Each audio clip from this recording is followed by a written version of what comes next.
أعوذ بالله السميع العليم من الشيطان اللعين الرجيم. بسم الله الرحمن الرحيم. الحمد لله رب العالمين والعاقبة للمتقين والصلاة والسلام على أشرف الأنبياء والمرسلين خاتم النبيين رحمة للعالمين أبي القاسم محمد اللهم صل على محمد وآل محمد. غالب على كل غالب مطلوب على كل طالب إمام المشارق والمغارب مولانا ومولى الكونين صلى الله قبلتين أمير المؤمنين علي بن علي طالب اللهم صل على محمد وآل محمد وأهل بيته الطيبين الطاهرين المعصومين والمظلومين ولعنة الله على أعدائهم أجمعين من الآن إلى قيام يوم الدين. أما بعد فقد قال الله تبارك وتعالى في محكم كتابه المجيد وفرقانه الحميد وقوله الحق. بسم الله الرحمن الرحيم. ولا نبلونكم بشيء من الخوف والجوع ونقص المال والأنفس والثمرات وبشر الصابرين وبشر الصابرين إذا أصابتهم مصيبة قالوا إنا لله وإنا إليه راجعون. صلوات پڑھنے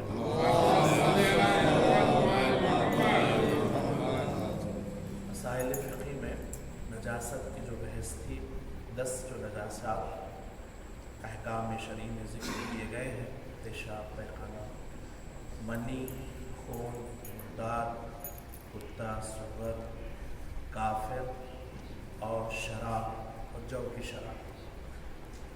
منی ہر انسان کی نجیس ہے کہ جو خون جہندہ رکھتا ہو، جس کا خون ذبح کے اچھل کے نکلتا ہو. ہر ایک انسان کی یا اس جانور کی منی نجیس ہے. البتہ فقہ میں یہ بھی بتایا گیا ہے کہ پیشاب کی نجاست منی سے زیادہ ہے. اگر کسی لباس پر منی لگ جائے اور پیشاب لگ جائے تو منی کو ایک مرتبہ دھونے سے پاک ہوتا ہے، لیکن پیشاب کی نجاست 2 مرتبہ دھونے سے پاک ہوتی ہے. اور بعد میں نچوڑنا پڑے گا. نجاست طہارت دیتے ہوئے کپڑے کو خالی پانی میں دھونا نہیں ہے بلکہ اس کو نچوڑنا ہے. پھر دوسرے مرتبہ پانی میں لیں گے نل کے پاس، پھر اس کو دھو کے پھر نچوڑیں. اسی طریقے سے مردار بھی نجیس ہے. مردار جیسے روح نکل جاتی ہے تو میت نجیس ہو جاتی ہے. اس سے پہلے بھی عرض کیا تھا کہ اگر ہم باوضو ہوں تو ہمارا وضو ٹوٹ جاتا ہے، اور جب تک ہم نماز واجب بجا نہیں لائیں گے، جب تک کہ غسل مس میت نہ کر لیں وہ گویا بے وضو ہی سمجھا جائے. البتہ اس میت کو ہاتھ لگانے کے بعد نماز میت تو پڑھی جا سکتی ہے، کیونکہ اس میں وضو کی شرط نہیں ہے نماز میت آپ کسی بھی حالت میں، لیکن وضو کر کے پڑھے زیادہ بہتر ہے. مردار یعنی مثلا اگر وہ ذبیحہ یا وہ جانور جو بغیر بسم اللہ کے ذبح ہو جائے وہ مردار کہلائے گا، اس کا گوشت حرام ہے. یا جھٹکے کے ساتھ جو مار کے ذبح کیا جاتا ہے وہ بھی مردار، وہ بھی نجیس ہے. اسی طریقے سے بعض حضرات جو سوال کرتے ہیں، ہم جو بیلٹ باندھتے ہیں چمڑے کا، لیدر کا، آیا وہ پہن کر ہم نماز پڑھ سکتے ہیں یا نہیں؟ اس میں علماء کا جو نظریہ ہے وہ یہ ہے کہ اگر آپ نے اس بیلٹ کو حکومت اسلامی سے خریدا ہے، مسلمان حکومت سے خریدا ہے تو ٹھیک، آپ پہن کے نماز پڑھ سکتے ہیں. چونکہ ہم کو اس چمڑے پر یقین ہے کہ یہاں پر یہ جو چمڑا جس سے بنایا گیا ہے بیلٹ، یہ ذبح شرعی ہو کر جو ہے ہمارے پاس آئے. لیکن اگر آپ حکومت کفار کے پاس سے خرید رہے ہیں لیدر کا تو وہ آپ پہن کر نماز نہیں پڑھ سکتے. لیدر کا بیلٹ جو حکومت جیسے ہندوستان میں اگر آپ نے خریدا ہو تو اس میں یقین نہیں ہوتا کہ یہ ذبیحہ شدہ ہے یا نہیں ہے. صلوات پڑھتے ہیں. سورہ بقرہ کی 155ویں آیت میں خداوند عالم ارشاد فرما رہا ہے وَلَنَبْلُوَنَّكُمْ بِشَيْءٍ مِّنَ الْخَوْفِ وَالْجُوعِ. تاکید ہے کہ ہم یقیناً تم کو آزمائیں گے. تمہاری آزمائش لیں گے، تمہارا امتحان لیں گے. میں کہوں گا پروردگار تو سب کچھ جاننے والا ہے، پھر یہ آزمائش کس بات کی؟ عجب نہیں خداوند عالم جواب دے، آواز آئے کہ انسان کی آزمائش اس لیے تاکہ اس کو ارتقا پہنچائے، اس کو تکامل تک پہنچائے. یہ آزمائشات جو انسان کے لیے کبھی جوان کا مر جانا، کبھی ہمارے گھر میں کوئی حادثہ پیش آ جانا، کبھی مثلا مال کا ختم ہو جانا، یہ حوادث اس لیے ہے کہ تاکہ انسان کی آزمائش لی جا سکے اور ارتقاء کے لیے اس کو کمال تک پہنچایا جا سکے۔ اور اللہ نے انبیاء سے بھی آزمائش لی ہے۔ اذ ابتلی ابراہیم ربہ بکلمات فتمہا، حضرت ابراہیم جیسی شخصیت سے اللہ نے تمام انبیاء سے، جناب ایوب علیہ السلام سے، ان کے تمام جوان مر گئے، تمام کھیتی باڑی ختم، تمام جانور مر گئے، یہاں تک کہ وہ خود بھی مریض ہو گئے۔ اللہ نے جناب ایوب کو نعم العبد کہہ کر یاد کیا، کیا بہترین بندہ ہے، کبھی بھی آپ نے شکایت نہیں کی۔ بس جب بلائیں آتی ہیں، میں نے ایک حدیث دیکھی جس میں حضور اکرم محمد مصطفیٰ صلی اللہ علیہ وسلم ایک صحابی کے گھر میں تشریف فرما تھے، آپ ہی کے سامنے کبوتر نے انڈا دیا اور انڈا اوپر سے گرا لیکن پھٹا نہیں۔ پیغمبر کو تعجب ہوا کہ یہ انڈا پھٹا کیوں نہیں؟ تو ایک مرتبہ صحابی نے کہا یا رسول اللہ کئی سالوں سے میرے گھر میں کوئی بلا نہیں ہے، کبھی کوئی بلا نازل نہیں ہوئی۔ پیغمبر فوری اٹھ گئے، اٹھ کے باہر نکل آئے، یا رسول اللہ میں تو ابھی آپ کے لیے غذا کا اہتمام کر رہا تھا۔ کہا میں اس گھر میں نہیں بیٹھوں گا جس گھر میں بلائیں نازل نہیں ہوتی، جس گھر میں بلا نازل نہ ہوتی۔ یعنی گویا تمہارا گھر اللہ کا توجہ کا مرکز نہیں بنا ہے، بلائیں آتی اس کے اوپر ہے کہ جہاں اللہ متوجہ ہو جاتا ہے، آزمائش لیتا ہے انسان سے۔ کبھی نقص مال، خود قرآن کہہ رہا ہے لِنَبْلُوَنَّكُمْ بِشَيْءٍ مِّنَ الْخَوْفِ کہا، پہلا خوف کہا۔ یعنی آج اس وقت ہم ساری دنیا ایک بحران کا شکار ہے، خوف کا شکار ہے، بیماری کو لے کر۔ ابھی ایک نئی بیماری کا ایجاد ہوا ہے، میں کورونا بول کے مجھے آئی اور اس سے زیادہ فاسٹ ہے سنا۔ خیر مجھے تو کبھی کبھی لگتا ہے کہ یہ حکومتوں کو گرانے کے لیے بھی جو ہے نا، پابندیاں کرنے کے لیے، ان کے اقتصاد کو ختم کرنے کے لیے بھی اس قسم کی افواہیں پھیلا جاتی ہیں۔ خدا بہرحال قہر خدا ہے، غضب الہی ہے ہر انسان کو۔ اب اس وقت خوف طاری ہے، اس لیے کہا جاتا ہے النعمتان المجہولتان، دو نعمتیں ایسی ہیں جو مجہول ہے، ایک نعمت امن، دوسرے نعمت صحت۔ اس لیے ہمیشہ انسان امن کی تلاش میں رہتا ہے، جہاں پر کوئی ٹرور نہ ہو، کوئی قتل و غارت نہ ہو، انسان امنیت پسند ہوتا ہے۔ اللہ کہہ رہا ہے ہم تمہارے سے خوف کا آزمائش لیں، اس کے بعد جو بھوک سے آزمائش لیں گے تمہاری، بھوک سے، اس کے بعد النقص المال، تمہاری مال میں کمی کر دیں گے۔ امیر المومنین علی بن ابی طالب علیہ السلام، المال مادۃ الشہوات، مال ہی ہے جو خواہشات کا مادہ ہے۔ بیٹے جو خواہشات انسان ہوتی ہے مال کی وجہ سے ہوتی ہے، گناہ کی رغبت جو ہوتی ہے وہ مال کی وجہ سے۔ امام فرماتے ہیں المال مادۃ الشہوات، اللہ کہہ رہا ہے تمہارے نقص مال سے بھی ہم تمہارا امتحان لیں گے، تمہاری آزمائش لیں گے۔ ایک اور ایک جگہ قرآن میں اللہ نے فرمایا اموالکم و اولادکم فتنہ، تمہاری اولاد تمہارا مال فتنہ ہے۔ البتہ اردو میں فتنے کے معنی فتنہ و فساد ہے، لیکن عربی میں فتنے کے معنی آزمائش ہے، امتحان ہے تمہارا۔ اللہ اولاد دے کے یہ آزمانا چاہتا ہے کہ تم اولاد کی تربیت کیسے کرو گے، اللہ تربیت کیسے ہوگی، کیا تم ان کو اپنے دین پہ رکھو گے، کیا قرآن سکھاؤ گے؟ آج ہمارے اکثر جو ہے مومن حضرات بچوں کو قرآن کی ترغیب نہیں دے رہے، مدرسے خالی ہیں۔ انسان پوچھے کہ بچپن ہی سے بچوں کو قرآن کی ترغیب دلائے، حفظ قرآن کرائیں، ان کو صحت سے پڑھنا آئے، یہ آپ پر واجب ہے، ہر والدین پہ واجب ہے اپنے بچوں کو قرات قرآن سکھائیں، نماز کی تعلیم دیں۔ تو اللہ اولاد کو دے کر اور مال کو دے کر آزماتا ہے۔ والانفس، اور تمہاری جانوں سے بھی جو ہے نا اللہ آزمائش لے گا، تمہاری جان بھی لے گا۔ وہ ثمرات، ثمرات سے مراد بعض مفسرین نے کہا اولاد ہی ہے، چونکہ اولاد انسان کا ثمرہ ہوتی ہے، پھل ہوتی ہے، لیکن یہاں اللہ پھلوں کی بھی جو ہے قحط ڈال کے انسان سے آزما لے گا۔ جب یہ تمام چیزیں اللہ نے ذکر کیا ہے، من الخوف والجوع والمال ونقص المال والانفس والثمرات وبشر الصابرین اذا اصابتهم مصیبہ، اے رسول بشارت دے دو صابرین کہ اذا اصابت مصیبہ، یہ وہ صابرین ہیں، یہ وہ صبر کرنے والے جب ان کے اوپر مصیبت پڑتی ہے تو وہ کہہ اٹھتے ہیں قالوا انا للہ وانا الیہ راجعون۔ تو یہ دو فقرے میں بڑی عظیم حکمت اللہ نے رکھ دی ہے۔ انا للہ میں اللہ نے بتا دیا کہ انا للہ یعنی انسان اللہ ہی کے لیے ہے۔ انا للہ کا معنی کیا ہے؟ ہم، انا یعنی ہم، للہ اللہ کے لیے، انسان اللہ کے لیے۔ یعنی بتانا مقصد یہ ہے کہ دیکھو تمہارا مالک حقیقی خدا ہے، تمہارا مالک ہے، تمہارا اپنا کچھ نہیں ہے، تم جو اللہ نے تم کو پیدا کیا ہے تمہارا مالک حقیقی خدا ہے۔ وَإِنَّا إِلَيْهِ رَاجِعُونَ کیا ہے؟ یعنی یہ دنیا فانی ہے، ہمیں دنیا میں ہمیشہ رہنا نہیں ہے، برگشت ہے۔ یہ وہی لوگ صبر کرنے والے ہی یہ کلمہ اپنی زبان سے جاری کرتے ہیں، اِنَّا لِلَّهِ وَإِنَّا إِلَيْهِ رَاجِعُونَ۔ واقعاً صبر کی بڑی عظمت اور فضیلت آئی ہے۔ صبر 3 چیزوں کا مجموعے کا نام ہے۔ ایک مرتبہ صبر اطاعت میں صبر ہوتا ہے، جیسے اب یہ سردیاں ہیں، ممکن ہے بہت ساروں کو آنے میں تکلیف ہوگی چونکہ جاڑے ہے، سرد ہے، ہوا لگنے کی، اور ایران میں تو برف باری میں وضو کر کے نماز پڑھنا بڑا سخت تھا، تو یہ اطاعت پہ صبر بھی ہے، اس کا بھی اجر ہے۔ اطاعت پہ صبر ہے، مصیبت پہ بھی صبر ہے، اولاد کا چلا جانا، مال کا چلا جانا، عزیز کا چلے جانا، یہ مصیبت پہ بھی صبر ہے۔